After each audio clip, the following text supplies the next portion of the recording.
Hi guys, welcome back to our YouTube channel. ఈ రోజు మనం చూసుకున్నట్టయితే ఇందిరమ్మ ఇళ్ళ గురించి అనమాట. వీడియోని అయితే లాస్ట్ వరకు చూడండి. లాస్ట్ వరకు చూస్తే మీకు క్లారిటీగా అర్థమైంది. ఎందుకంటే సగం చూస్తే ఏమీ అర్థం కాదు.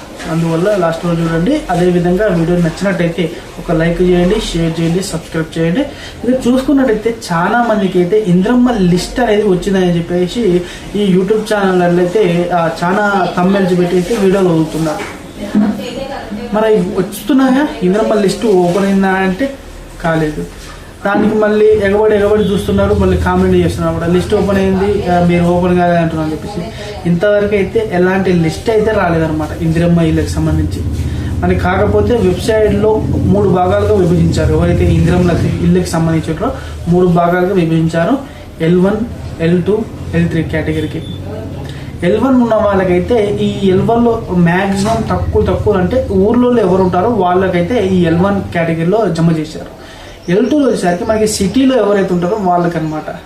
L3లో వచ్చేసరికి వాళ్ళకి 3 వీలర్ కానీ 4 వీలర్ కానీ ఏమైనా ఉంటే కనుక ఎవరికి జాగాలు ఏమైనా ఇల్లులు ఏమైనా ఉన్నా కానీ L3 కేటగిరీ వాళ్ళకైతే కేటాయించారు. ఇప్పుడు చూసుకున్నట్టయితే మనకి L1లో ఉన్న వాళ్ళకైతే ఇల్లు కట్టుకోవడానికైతే వాళ్ళ అమౌంట్ రూపంలో అంటే 5 లక్షలకు 5 విడతలలో అయితే ఇవ్వడం అయితే జరుగుతుంది. అది కూడా జాగా ఉన్న వాళ్ళకి. ఈ పల్లెటూళ్ళలో ఎవరికైనా ఖచ్చితంగా అయితే జాగాలు ఉంటాయి, ఓకేనా, వాళ్ళకైతే ఇవ్వడం జరుగుతుంది.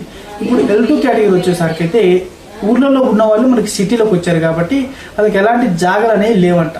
అందుకని చెప్పేసి L2 కేటగిరీ వాళ్ళకైతే ఈ డబల్ బెడ్రూమ్ అయితే ఇవ్వడం అయితే జరుగుతుంది.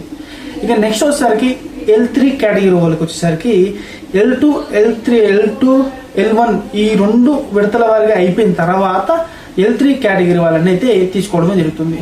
అయితే దీంట్లో వచ్చిన చిక్ ఏంటంటే L3 కేటగిరీ వాళ్ళకి కొన్ని మాకు ఎలాంటి జాగ లేదు, మాకు ఎలాంటి 4 వీలర్ లేకపోయినా మమ్మల్ని L3 కేటగిరీకి అయితే జమ చేశారని చెప్తున్నారు అనమాట.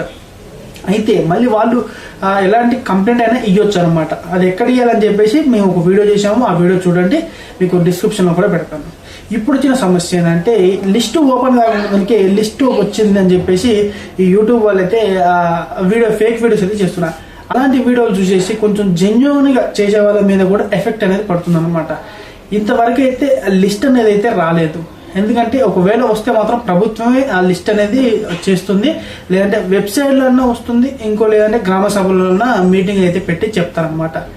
అంతేగాని ఇలా బహిరంగ ఎవరికి పడితే వాళ్ళకైతే లిస్టులు అయితే ఇవ్వరనమాట. ఎందుకంటే లిస్టులో వచ్చేసరికి వాళ్ళ పూర్తి సమాచారం అయితే ఉంటుంది. ఒక మొబైల్ నెంబర్ కావచ్చు, వాళ్ళ ఇంటి పేరైనా కావచ్చు, ఏదైనా కానీ వాళ్ళ డీటెయిల్స్ మొత్తం ఆ లిస్టులో ఉంటాయి కాబట్టి అలాంటి లిస్టులు అనేవి ఎవ్వరికి అయితే ఇవ్వరు. ఇన్కేస్ నాకు కూడా ఇవ్వరు, ఓకేనా. ఇదనమాట. అలాంటి అయితే నమ్మకండి లిస్ట్ వచ్చిందని చెప్పేసి. ఒకవేళ వస్తే కనుక మా యూట్యూబ్ ఛానల్ తరపు నుంచి అయితే మీకైతే కన్ఫామ్గా చెప్తాము. కానీ లిస్ట్ పరంగా అయితే మనకైతే తెలియదు, కానీ ఎవరికైతే ఇస్తున్నారని చెప్పేసి అయితే చెప్పగలుగుతాం అనమాట. ఇంకోటి ఏంటంటే కొంతమందికి అయితే ఈ ఇందిరమ్మ ఇళ్ళకి సంబంధించి ఫేక్ కాల్స్ అనేవి పోతున్నాయంట. దయచేసి ఎవరైతే నమ్మకండి. ఈ డబుల్ బెడ్రూమ్లో ఇల్లు ఉన్నప్పుడు కూడా ఫేక్ కాల్స్ అనేవి చాలా మందికి అయితే వచ్చాయంట. ఇప్పుడు కూడా రీసెంట్గా చూసుకున్నట్టయితే మనకి ఇక్కడ ఏదో వచ్చిందంట. వచ్చేసి మీకు ఫీజు అయితే ఇంత పడుతుంది, మీకైతే కట్టాలి, కడితే ముందుకు పోద్ది మీ ప్రాసెస్ అనేది చెప్తున్నాను అనమాట. ఇది వచ్చి ఫేక్ అనమాట. దీనికి టోల్ ఫ్రీ నెంబర్ అనేది ఉంటుంది, దానికి కాల్ చేసి అయితే మీరు కంప్లైంట్ కూడా ఇవ్వచ్చు. ఎవరైనా ఫేక్ కాల్స్ వస్తే మాత్రం నమ్మకండి. అమౌంట్ రూపంలో నార్మల్గా ఎవరైనా కాల్ చేసి మీకు ఇది వచ్చింది అని చెప్తే మాత్రం ఓకే చేయండి. అంతేగాని వేరే వాళ్ళకి అయితే డీటెయిల్స్ అయితే ఇవ్వకండి, మీ డీటెయిల్స్. ఇంకోటి ఏంటంటే ఏమైనా ఓటీపీ వచ్చినా కూడా 1-2 సార్లు చెక్ చేసుకొని అయితే ఇవ్వడం అయితే చేయండి మీరు, ఓకే. ఇదన్నమాట ఫ్రెండ్స్ ఇవాటి వీడియో వచ్చేసరికి. ఇంతవరకు చూసుంటే మన వీడియో అయితే మీకు నచ్చుంటే ఒక లైక్ చేయండి, షేర్ చేయండి, సబ్స్క్రైబ్ చేయండి. మరిన్ని మంచి వీడియోలు అయితే మీ ముందుకైతే వస్తానని కోరుకుంటున్నాను. జై హింద్.